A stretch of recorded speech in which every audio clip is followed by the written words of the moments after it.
Hello and welcome to the Cheesecake the Clown Show. This video is the sister video of our previous video in which we discussed old home features that have been lost to time but shouldn't have been. However, this video is going to be just a little bit different. Because while I know we all just love the past, it's nowhere close to being perfect, and there are definitely features that I'm very, very glad that we left behind. Because apparently, progress can sometimes actually be a good thing. Who would have thought? Now, I'm not going to be talking about things like lead paint or asbestos, as most of those weren't really features. They were ingredients to features, at most, no matter how deadly they may have been. I'm going to be focusing more on built-in features of the home that can stand on their own. Anyways, let's get into it. The first on our list is radiators. Now, radiators were a common way to heat your home back in the day, but they have their flaws. The way they work is by moving hot water through pipes, which radiate heat into the room. That's a very rudimentary explanation. If you want to elaborate or correct me, feel free to do so below in the comments, but that's all I feel like getting into.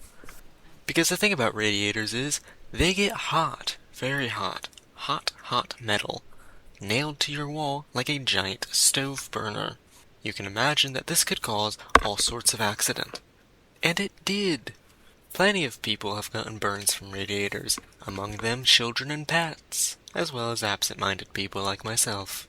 Now, modern radiators, and you may be surprised to learn that there are modern radiators, are, I imagine, a bit safer, but still, having a giant hot hunk of metal nailed to your wall just doesn't seem very appealing to me. Call it personal preference. Anyways, I'm glad they're in the past. Moving on to gas lighting. Now, I wasn't originally going to include this because it's pretty widely talked about and it feels like it's edging a little close into that arsenic in the walls territory where it's less of a feature in itself and more just a means to an end. But the truth is I couldn't think of anything else. I was originally going to do gravity vents, but those aren't actually all too bad, so we're going with this instead. Anyways, gas lights are exactly what they sound like. They're lights that run on natural gas. The way they work is as follows. Gas is pumped in through pipes into your home into the light fixtures that are connected. When you turn the light on, it opens up the pipe to let the gas into the light. This is when you would light the lamp, causing the gas coming out to catch fire, thus creating light. Now the thing about natural gas is that it is toxic. If it fills your home, you will suffocate. It is also explosive. So essentially, people had toxic, explosive gas being pumped into their homes, only being stopped by a small little valve or, when the lights were on, a tiny little flame burning away. You can imagine that this may or may not have caused a few accidents. Now, it's not like people were having their light fixtures blowing up on the daily, or else people probably wouldn't use them. But still, it's a dangerous invention, and I'm glad we have electricity to replace it. Also, fun fact, sometimes gas companies would turn down the gas at night, and if you had a light on and the gas grew too weak to sustain the fire, it would go out, leaving nothing stopping the gas from leaking into your home and suffocating you. Fun!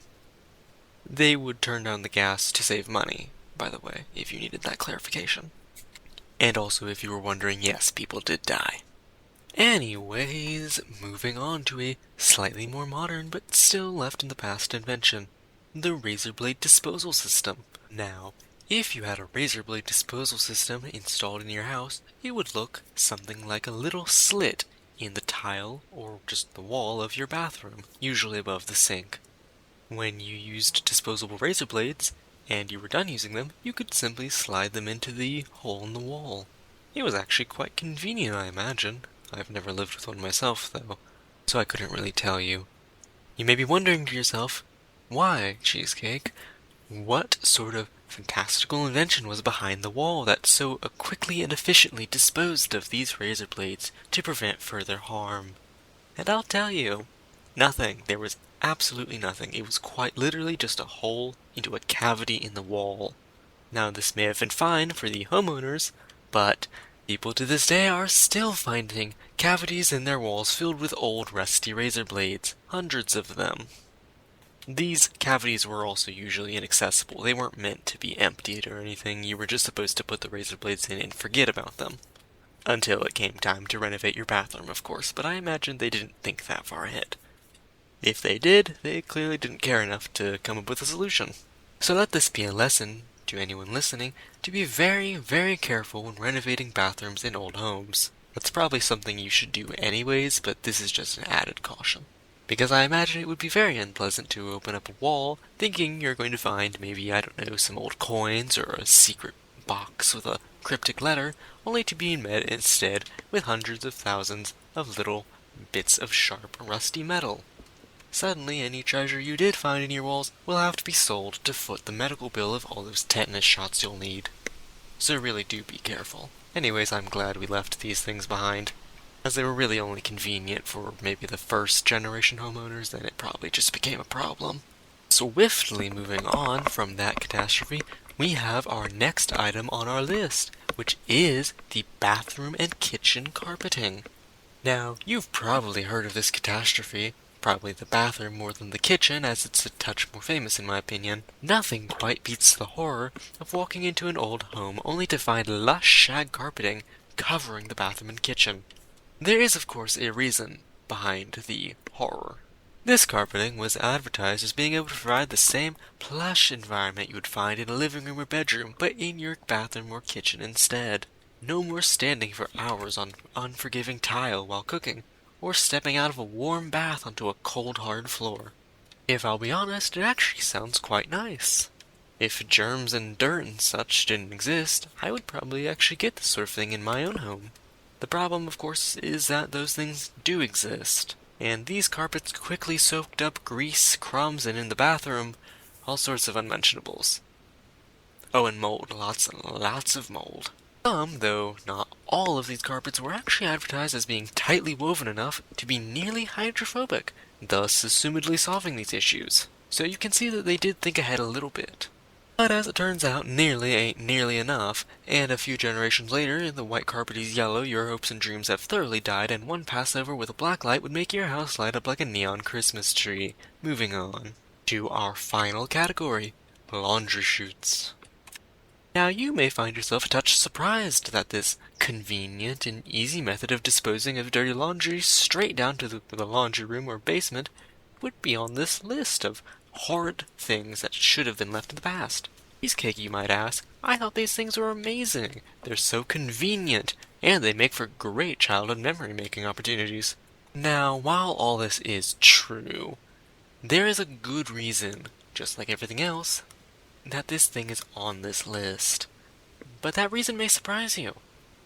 It's not children falling down the laundry chutes after trying to pretend to be Santa Claus, nor is it the spider infestations that no doubt have found their way into these things. It is, in fact, a fire risk.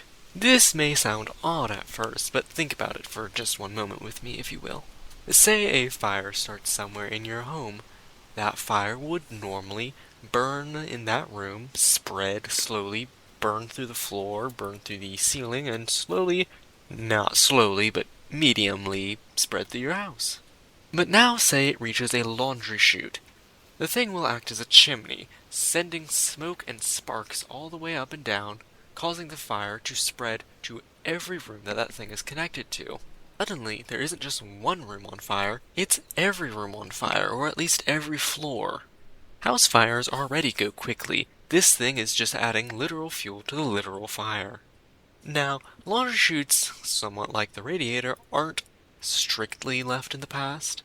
They are, after all, incredibly convenient. Mention the fact that they are in many old homes, and people don't generally feel like ripping them out. They are, however, heavily regulated, which is somewhat why you don't find them in newer builds as often. If you do find one that was built in a new home, they will undoubtedly include fire stops and other such safety features. If it does not include such safety features, then it is breaking code and you have discovered a crime. But yeah, while they may seem convenient, they do pose some uncertain risks, which is why I am actually pretty glad that they're not as common, at least in their old original form. Anyways, that was the final item on our list. I just wanted to make this video because I always see people talking about how wonderful and amazing the past was. And this, of course, includes myself. I love old houses, old features, old furniture, old anything, really. But it's important to remember that the past isn't perfect, nowhere close to perfect. This extends to the features of your home. So while you may mourn the loss of certain features, it's certainly a good thing that some things were left behind. Anyways, if I missed any features that you would want covered, feel free to let me know in the comments. I may just make a part 2, if there's enough. This has been the Cheesecake the Clown Show. I'm your host, Cheesecake the Clown, and I hope you have a wonderful day.